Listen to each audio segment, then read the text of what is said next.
हरे कृष्ण। तो आज আমরা শ্রীমদ্ ভগবদ গীতা একাদশ অধ্যায় বিশ্বরূপ দর্শন যোগের শ্লোক সংখ্যা 35 অধ্যয়ন করব। সঞ্জয় উবাচ এতৎ শ্রুত্বা বচনম কেশবস্য কৃতাঞ্জলির্বেপমানা কিরীটি নমস্কৃত্বা ভূয় এবাহ কৃষ্ণম সগদ্গদম ভীত ভীতঃ প্রণম্য। শ্লোকের অনুবাদ।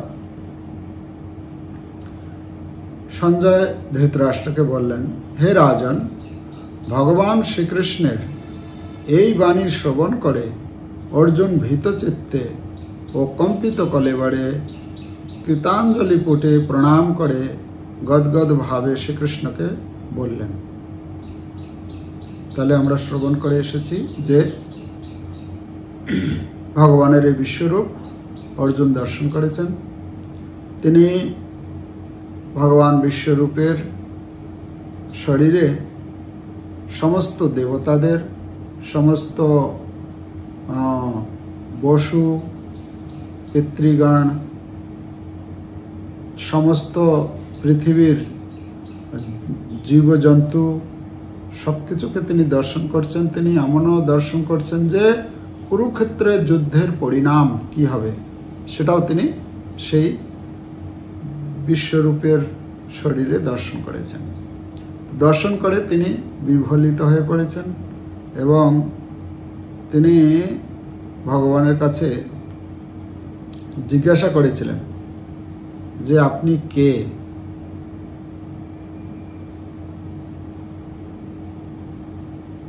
আর ভগবানের কাছে যখন জিজ্ঞাসা করেছেন তখন ভগবান বলছেন, আমি হচ্ছি লোকক্ষয়কারী কাল। তো লোকক্ষয়কারী কাল রূপে আমি এখন এই সমস্ত যোধবীরান, মানে এই সমস্ত যোদ্ধা বীরগণকে হত্যা করতে, নিহত করতে উদ্যত হয়েছি। তোমরা পাণ্ডবরা ছাড়া সকলেই এই যুদ্ধক্ষেত্রে প্রাণ বিসর্জন করবে। তো তিনি আরও বলেছেন যে এই সমস্ত সৈন্যদেরকে, সমস্ত যোদ্ধাগণকে আমি পূর্বেই নিহত করেছি। তুমি কি করো? নিমিত্ত মাত্র হয়ে সেই আমি যে মেরে রেখেছি তাদেরকেই তুমি মারো। কেন না ভগবান চায় তার ভক্তকে কৃতিত্ব দিতে। হ্যাঁ, তো অর্জুন ভগবানের মহান ভক্ত। অর্জুন ভগবানের মহান ভক্ত হয়। অর্জুনকে ভগবান এই কুরুক্ষেত্রের যুদ্ধক্ষেত্রের যে সমস্ত যে যোদ্ধাগণ মারা গেছেন সেটা ভগবান ইতিপূর্বেই মেরে রেখেছেন, কিন্তু তার ভক্তকে তিনি কৃতিত্ব প্রদান করার জন্য অর্জুনকে বলছেন তুমি যুদ্ধ করো। তো এভাবে যখন বলেছেন ভগবান, তখন ভগবান বলছেন যে এই ভীষ্ম, দ্রোণ, জয়দ্রথ, কর্ণ, তুমি যত বীর দেখছ সবাইকে আমি ইতিপূর্বেই মেরেছি। তুমি বিচলিত না হয়ে তাদেরকে বধ করো। তুমি যুদ্ধে শত্রুদের নিশ্চয় করবে, অতএব যুদ্ধ করো, নিশ্চয় জয় করবে তুমি, এতে কোনো সন্দেহ নেই। এবারে সঞ্জয় বলছেন, ভগবান যখন এই কথা বললেন তখন তারপর কি হলো, অর্জুন কি করলো সে কথা সঞ্জয় বলছেন এখানে। হে রাজন, ভগবান শ্রীকৃষ্ণের এই বাণী শ্রবণ করে অর্জুন ভীত চিত্তে ও কম্পিত কলেবরে কৃতাঞ্জলি পুটে প্রণাম করে গদগদ ভাবে শ্রীকৃষ্ণকে বললেন। তিনি হাত জোর করে, ভয়ে তার চিত্ত ব্যাকুলিত হয়েছে এবং শরীর কাঁপছে। এমতো অবস্থায় তিনি ভগবানকে প্রণাম করছেন আর কণ্ঠস্বর তার রুদ্ধ হয়ে যাচ্ছে। সেই গদগদ শব্দে তিনি ভগবান শ্রীকৃষ্ণকে বলছেন। কি বলছেন? 36 নম্বর শ্লোক।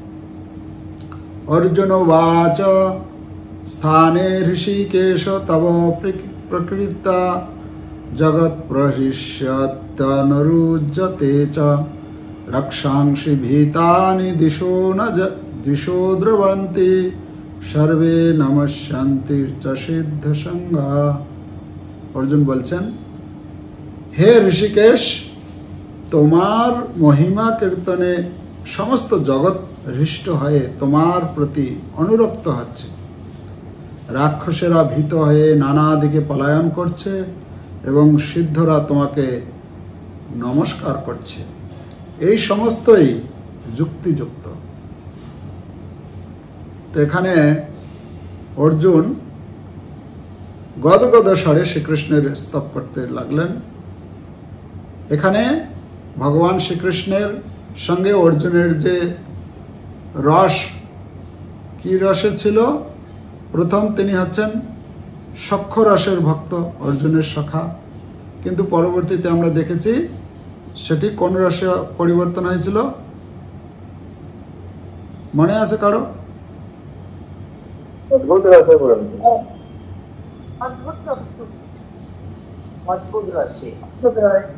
অদ্ভুত রসে পরিবর্তন হয়েছে।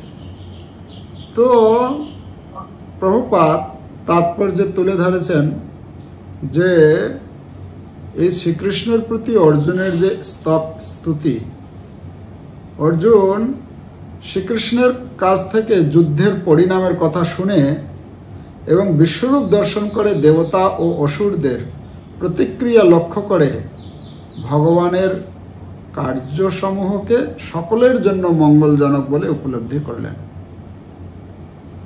ভগবান যখন এই যুদ্ধের পরিণাম অর্জুনকে বলল যে, হে অর্জুন, আমি পূর্বেই সবাইকে মেরেছি, তোমার জয় নিশ্চিত, সে কথা শুনে অর্জুন কি করলেন? তিনি ভগবানের সেই শরীরে সমস্ত অসুর, সমস্ত দেবতাদেরকে লক্ষ্য করে ভগবানের যে কার্যকলাপ, ভগবান যা কিছু করেন সকলের মঙ্গলের জন্য করেন। আমাদের বাংলাতে একটা প্রবাদ আছে, ভগবান যা করেন মঙ্গলের জন্য করেন। হ্যাঁ, কারণ এই কথাটা যদি কেউ মেনে নিতে পারে যে ভগবান যা করেন আমার মঙ্গলের জন্য, সকলের মঙ্গলের জন্য করেন তিনি, এটা যদি মেনে নেওয়া যায় তাহলে আমরা অনেকটা বার্ডেন থেকে, আমরা অনেকটা বোঝা থেকে মুক্ত হতে পারবো। কেন আমরা দুনিয়াটাকে পুরো মাথার মধ্যে দায়িত্ব নিয়ে বসে থাকি, কিন্তু দায়িত্ব যদি আমরা ভগবানের উপর ছেড়ে দিই, ভগবান যা করবেন মঙ্গলের জন্য, আমার কর্তব্য আমি করে যাব, বাকিটা ভগবানের হাতে, এভাবে যদি আমরা করি তাহলে আমরা অনেকটা কি হব, হালকা হয়ে যাব। প্রভুপাদ তাৎপর্য তুলে ধরেছেন, সমস্ত জগৎ তোমার রূপ দর্শন ও নাম শ্রবণ করে আনন্দে উৎফুল্ল হয়ে তোমার প্রতি অনুরক্ত হচ্ছে, অনুরক্ত হয়েছে বলা হচ্ছে। কেন অনুরক্ত? অনুরক্ত হচ্ছে কারা? দুই ধরনের লোকের কথা এখানে বলা হচ্ছে। যে যারা ভগবানের ভক্ত, তারা কি করছে? ভগবানের প্রতি, ভগবানের নাম গুণকীর্তন করে, ভগবানকে দর্শন করে, তারা ভগবানের প্রতি আরো উৎফুল্ল চিত্তে, আনন্দে উৎফুল্ল চিত্তে তার প্রতি আকৃষ্ট হয়, অনুরক্ত হয়ে যায়। মহাত্মাগণ তোমার স্তুতি ও পূজা করছে ও অসুরেরা তোমাকে দেখে পলায়ন করছে। দুই রকম, যারা মহাত্মাগণ, যারা ভক্ত, যারা ভগবানের অনুকূলে, তারা ভগবানের স্তুতি করছে, ভগবানের পুজো করছে, ভগবানের নাম করছে। অপরপক্ষে যারা অসুর সদৃশ, তারা কি করছে? ভয়ে পালিয়ে যাচ্ছে, ভয়ে পলায়ন করছে তারা। এখানে আর একটা কথা বলছেন প্রভুপাদ, যে শ্রীকৃষ্ণ হচ্ছেন সকলের আরাধ্য, প্রত্যেকেই তোমার আরাধনা করবেন, এটি যথার্থ। কেন না তুমি হচ্ছে সমস্ত দেবতাদেরও নিয়ন্তা ও অধীশ্বর, তুমি আদি স্রষ্টা, এমনকি গৌণ স্রষ্টা ব্রহ্মারও উৎস, তুমি সকলের উৎস, ও অজেয় এবং সর্বকারণের পরম কারণ। তুমি সমস্ত সৃষ্টির অতীত। অক্ষরম বলে এখানে বলা হচ্ছে, অক্ষরম মানে হচ্ছে ব্রহ্ম, অর্থাৎ জড় বস্তুর মতো ধ্বংসশীল নয়, যার ক্ষয় হয় না, ধ্বংস হয় না, তাকে বলা হয় অক্ষর। আর তিনি হচ্ছেন সবচেয়ে মহান এবং অন্তহীন, এই জন্য তাকে বলা হয় অনন্ত। অনন্ত কেন বলা হয় না, কোনো কিছু, এমন কোনো কিছুই নেই যা তার প্রভাব ও শক্তির অধীন নয়। সমস্ত কিছুকে তিনি তার অধীনে রেখেছেন। এখানে এই শ্লোকে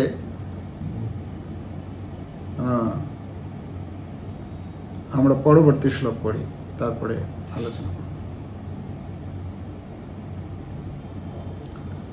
37 কস্মাৎসতেনা নমেরন মহাত্মন গড়ীয়সে ব্রহ্মণ্যপ্যাদিকর্ত্রে অনন্ত দেবেশ জগন্নিবাস তমক্ষরম সদসৎ পরম তৎ।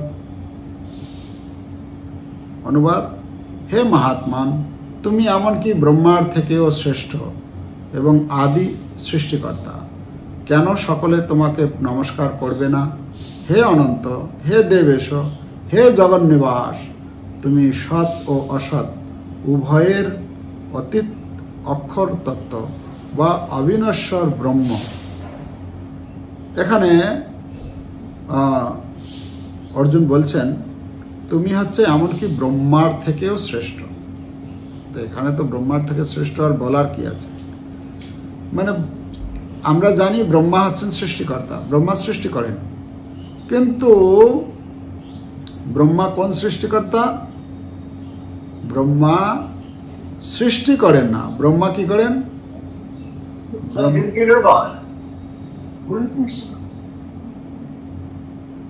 ব্রহ্মা হচ্ছে সৃষ্টির সামগ্রীগুলোকে নিয়ে, উপকরণগুলোকে নিয়ে একটা রূপ প্রদান করে থাকেন। ঠিক যেরকম একটা ইঞ্জিনিয়ার, আমরা জানি ইঞ্জিনিয়ার একটা বিল্ডিং বানায়, হ্যাঁ, তো যে বিল্ডিংটা যে বানাচ্ছে সেই ইঞ্জিনিয়ার কখনো মাটি, এই কি বলে, বালি, রড, সিমেন্ট কোনো কিছু বানায় কি? কোনো কিছু বানায় না। সে কি করে? রড নিয়ে আসে, সিমেন্ট নিয়ে আসে, বালু নিয়ে এসে একটা বিল্ডিং, একটা রূপ দেয়। তো ঠিক এই ব্রহ্মা হচ্ছে সেই রকম একজন সৃষ্টিকর্তা, যিনি সৃষ্টির উপকরণ সমূহ কোথা থেকে নিচ্ছেন? সৃষ্টির উপকরণ সমূহ ভগবান থেকে আসছে। ভগবান থেকে এই পঞ্চ মহাভূত, রূপ, রস, শব্দ, গন্ধ, স্পর্শ, তারপর 10 ইন্দ্রিয়, মন, এগুলির সৃষ্টি হচ্ছে ভগবান থেকে। মাটি, জল, অগ্নি, বায়ু, আকাশ, মন, বুদ্ধি, অহংকার, এই সব কিছু ভগবান থেকে সৃষ্টি হচ্ছে। ভগবান থেকে নিয়ে ব্রহ্মা কি করছেন? একটা রূপ দিচ্ছেন। এই যে আলাদা আলাদা যে পশু, পাখি, মানুষ ইত্যাদি, এই জগতের যে বিভিন্ন রূপ রয়েছে, বৈচিত্র্য রয়েছে, ব্রহ্মাজি সেটা কাজ করছেন। তো ব্রহ্মাজিকে আমরা সৃষ্টিকর্তা বলে মানি। অর্জুন এখানে বলছেন যে ব্রহ্মা হচ্ছে গৌণ সৃষ্টিকর্তা, মুখ্য সৃষ্টিকর্তা হচ্ছেন আপনি। আমি সেদিন উদাহরণ দিয়েছিলাম, আমাদের প্রত্যেকের বাড়িতে রান্না করে মাতাজিরা, রান্না করেন। রান্নার যে উপকরণ সমূহ, রান্নার উপকরণ সমূহ কি তৈরি করেন? চাল, ডাল হোক বা সবজি হোক, মাতাজিরা কি ওটা কি সৃষ্টি করেন, তৈরি করেন? কি করেন না, চাল মানে কি বলে, সবজি, তারপরে মশলা, লবণ, তেল, হলুদ ইত্যাদি সব কিছুকে একটা মিশ্রণ করেন। মিশ্রণ করে এটা বলা হলো শুক্তা, এটা রসা, এটা ভাজি, এটা আলাদা আলাদা পদ। এই যে প্রভুপাদের কালকে আমরা কি বলে ব্যাস পূজা পালন করলাম। কত কত ভোগ নিবেদন করেছেন ভক্তরা, কোথাও 108, কোথাও 500, কোথাও 1000, কোথাও 2000, কত। তো এই যে আলাদা আলাদা আইটেম যে তৈরি করা হলো, এই আইটেমগুলো যে তৈরি করা হয়েছে, তার যে ইনগ্রিডিয়েন্টস মানে এর যে উপকরণ সামগ্রীগুলো, এটা কিন্তু কেউ তৈরি করে না, এটা কিন্তু ভগবানের দেওয়া। মাঠে সবজি হচ্ছে, সেখান থেকে মাঠ থেকে সবজিটা এনে আমরা তৈরি করেছি। তো এখানে ব্রহ্মাকে বলা, অর্জুন বলছেন ব্রহ্মা হচ্ছে কি, ব্রহ্মা হচ্ছে গৌণ সৃষ্টিকর্তা আর ভগবান হচ্ছেন মুখ্য। তাই আপনাকে আমি নমস্কার করি। আপনি হচ্ছেন জগন্নিবাস। জগন্নিবাস মানে আপনি জগতে নিবাস করেন, সমস্ত জগৎ আপনাতে নিবাস করে। প্রত্যেকটি জীবের জয়তি জননিবাস দেবকী জন্মবাদ যদুবর পরিষৎস্বৈর অশ্বন্নম অধর্মম স্ত্রীচরবৃজিনগ্ন সুস্মিত শ্রীমুখেন ব্রজপুর বনিতানাম বর্ধয়ন কামদেব। ভগবান শ্রীকৃষ্ণের গুণমহিমা কীর্তন করে বলছেন যে জয়তি জননিবাস। জননিবাস, জননিবাস মানে সমস্ত জীবের অন্তরে তিনি পরমাত্মা রূপে অবস্থান করছেন, নিবাস করছেন, সমস্ত জীবের অন্তরে নিবাস করছেন। আর সমস্ত জগৎ তার মধ্যে নিবাস করছেন। কেন? ভগবানকে কেন্দ্র করে এই সৃষ্টির যা কিছু আমরা দেখতে পাচ্ছি, সমস্ত কিছুই নির্ভর করে আছে ভগবানের উপর টিকে রয়েছে। সমস্ত সৃষ্টি, ভগবান যদি না থাকেন তাহলে এই জগৎ মুহূর্তের মধ্যে ছিন্ন বিচ্ছিন্ন হয়ে পড়বে। তো তিনি সমগ্র জগৎকে ধারণ করে রয়েছেন, জগৎ আধার স্বরূপ তিনি।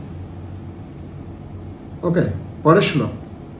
তমাদিদেব পুরুষ পুরাণ স্তমস্য বিশ্বস্য পরম নিধানম বেত্তাসি বেদ্যম চ পরম চ ধাম ত্বয়া ততম বিশ্বমনন্তরূপ।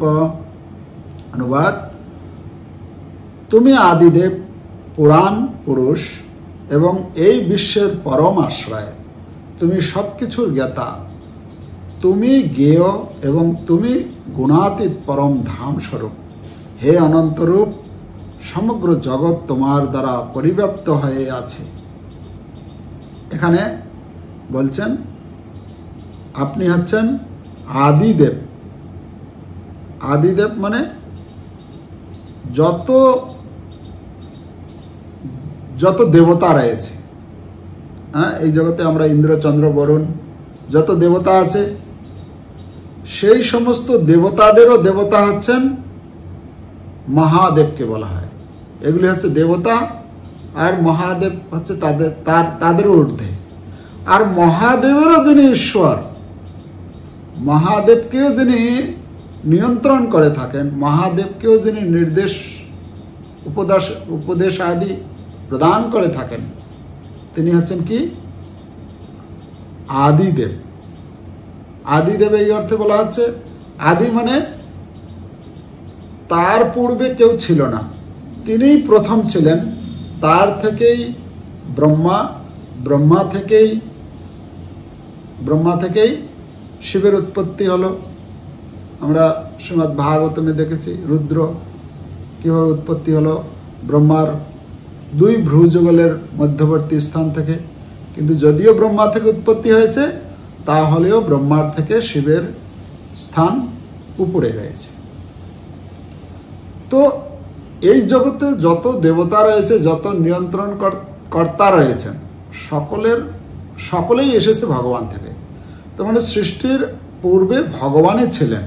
তো ভগবান থেকে যেহেতু সবাই এসেছে, এই জন্য তাকে বলা হচ্ছে আদি। আমাদের মাতা কুন্তী দেবী, তিনি যখন ভগবান শ্রীকৃষ্ণের প্রার্থনা শুরু করলেন, শ্রীমদ্ ভাগবতমের প্রথম স্কন্ধের 8ম অধ্যায়ে বর্ণনা রয়েছে তিনি প্রার্থনা করতে গিয়ে প্রথমে বলছেন নমস্যে পুরুষাত্মদ্যম, নমস্যে আমি নমস্কার করি সেই পুরুষকে। ভগবান হচ্ছেন পুরুষ, আর তিনি কি রকম পুরুষ? আদি পুরুষ। এখানে এই শ্লোকে আমরা দেখতে পাচ্ছি, এখানে বলছেন তুমি আদিদেব পুরাণ পুরুষ। একই রকম, মানে অর্জুনের মাতা কুন্তী দেবী ভগবানের কাছে প্রার্থনা করেছিলেন, সেই একই রকম শব্দ এখানে আমরা দেখতে পাচ্ছি। আপনি হচ্ছেন আদিদেব পুরাণ পুরুষ, মানে আপনার থেকে পুরনো আর কেউ নেই, আপনি হচ্ছেন সব থেকে পুরানো। এটা হচ্ছে ভগবানের একটা বৈশিষ্ট্য, যে ভগবান হচ্ছে এই জগতের যা কিছু বস্তু রয়েছে সবারই পুরাণ, মানে সব থেকে পুরনো। কিন্তু সব থেকে পুরনো হলেও ভগবানকে বলা হচ্ছে নবযৌবন সম্পন্ন, মানে সব থেকে কি বলে, মানে নব, একদম নূতন, ফ্রেশ, মানে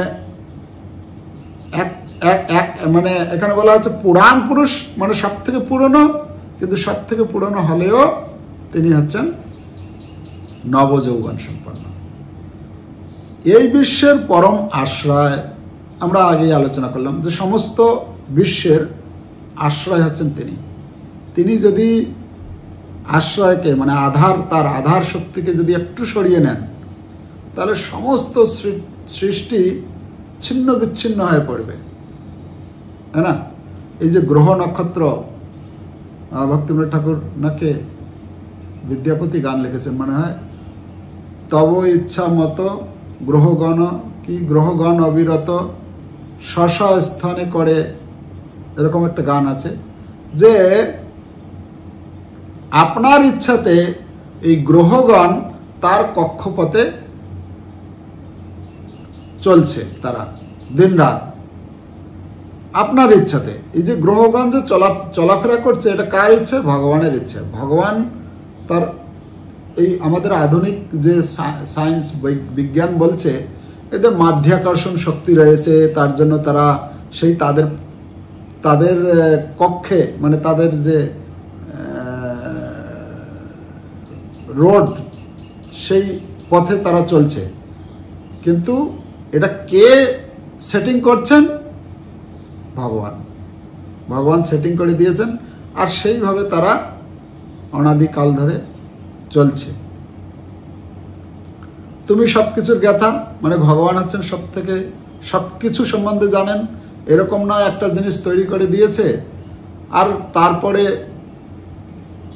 কোথায় কিভাবে চলছে সেটা তিনি আর জানেন না, না, এরকম নয়। ভগবান সৃষ্টি করেছেন এবং সেই তার সৃষ্টিতে এই আমাদের এটা একটা ব্রহ্মাণ্ড, এরকম অনন্ত কোটি ব্রহ্মাণ্ড রয়েছে। তো অনন্ত কোটি ব্রহ্মাণ্ডের কোথায় কোন মানে প্রতি মুহূর্তে কোথায় কি ঘটছে সমস্ত কিছু সম্বন্ধে তিনি অভিজ্ঞ। এই জন্য শ্রীমদ্ ভাগবতমের প্রথম স্কন্ধের প্রথম শ্লোকেই ব্যাসদেব এই ভাগবতের মঙ্গলাচরণ লিখতে গিয়ে তিনি বলছেন, ভগবানকে বলছেন, জন্মাদ্যস্য যতঃ অন্বয়াৎ ইতরত চার্থেষু অভিজ্ঞ স্বরাট। অভিজ্ঞ, আপনি হচ্ছেন অভিজ্ঞ, মানে সব কিছু সম্বন্ধে পুঙ্খানুপুঙ্খভাবে ভগবান জানেন। আমি কি চিন্তা করছি মনে মনে, আপনি কি চিন্তা করছেন, আপনার পাশে আর কেউ যে চিন্তা করছে, মানে এই সৃষ্টিতে যত জীব রয়েছে সমস্ত জীবের মনের কথা একই সাথে তিনি জানেন। কেন? আপনি হচ্ছেন পরম জ্ঞাতা, তুমি হচ্ছে জ্ঞেয়। জ্ঞেয় মানে জানার বস্তু হচ্ছেন আপনি।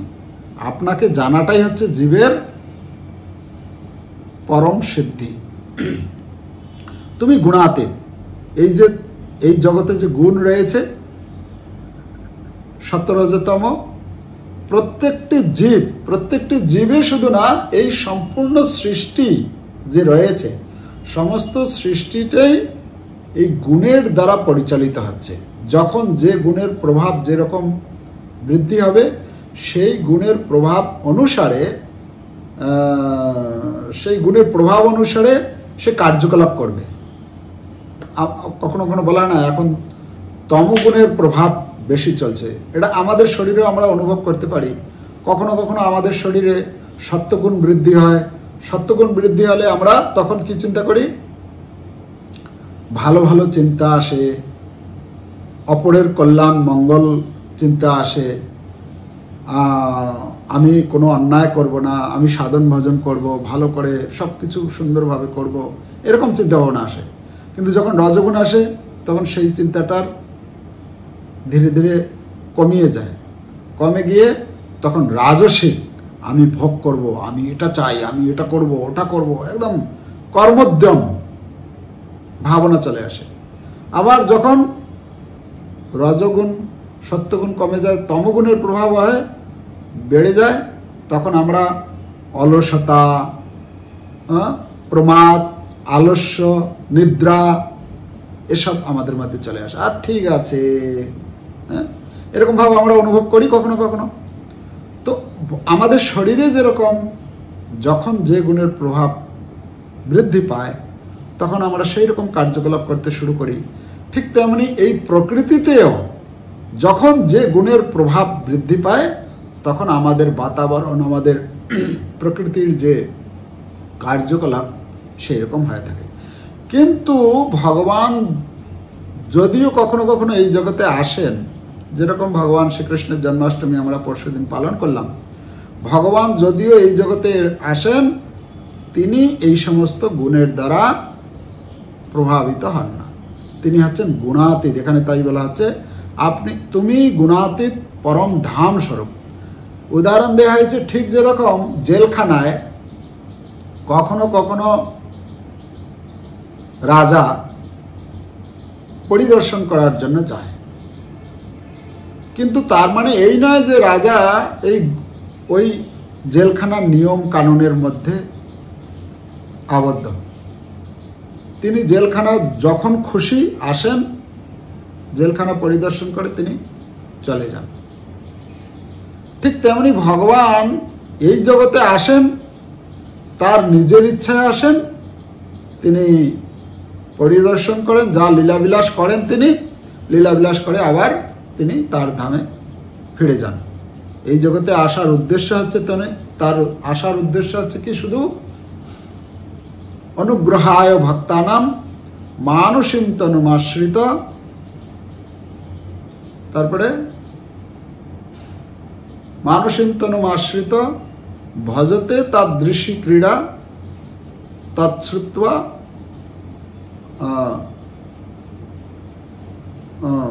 আর একটা শব্দ আছে তৎপর ভবে বলা হচ্ছে। মানে ভগবান শ্রীকৃষ্ণ এই জগতে, ভগবান যখন এই জগতে আবির্ভূত হন তখন কি হয়, মানসীম তনুমাশ্রিত মনুষ্য রূপে যখন তিনি এসে লীলাবিলাস করেন, ভজতে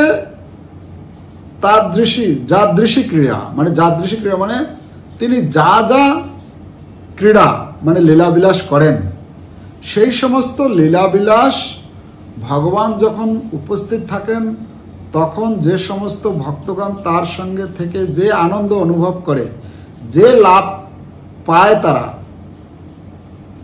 তদনুরূপ ভগবান চলে যাওয়ার পর সেই সমস্ত লীলা কথা যখন আমরা শ্রবণ করি, যৎ শ্রুত্বা মানে শ্রবণ করা হয়, তৎপর ভবে মানে তারাও পবিত্র হয়ে ভগবানের ধাম ফিরে যেতে পারে। ভগবান এই জন্য আসেন। তো ভগবান এই জগতে আসেন, তিনি গুণাতীত, তিনি এই গুণের দ্বারা প্রভাবিত নন। হে অনন্ত রূপ, সমগ্র জগৎ তোমার দ্বারা পরিব্যাপ্ত রয়েছে। তো এই পর্যন্ত আজকে আমরা থাক। আমরা আবার 39, 40, 46 নম্বর শ্লোক পর্যন্ত মনে হয়, 46 নম্বর শ্লোক পর্যন্ত অর্জুন প্রার্থনা করেছেন। আমরা আগামীকাল পরের শ্লোকগুলি আলোচনা করব। তো এখানে আমরা আজকে দেখতে পেলাম ভগবান শ্রীকৃষ্ণ কিভাবে তার বিশ্বরূপের অর্জুনকে, তার পরম ভক্ত, তাকে তিনি দিব্যচক্ষু প্রদান করার মাধ্যমে তার বিশ্বরূপ দর্শন করাচ্ছেন। কেন দর্শন করাচ্ছেন? তিনি যেহেতু হচ্ছেন ভগবানের ভক্ত, তো ভগবানের ভক্তরাই ভগবানের রূপকে দর্শন করেন। কেননা বলা হচ্ছে ভগবানের কৃপা ব্যতীত তার এই রূপ দর্শন করা যায় না। তো ভগবান তার ভক্তকে তিনি কৃপা করে এই রূপ দর্শন করিয়েছেন, আর অর্জুন তার উপলব্ধি ব্যক্ত করছেন।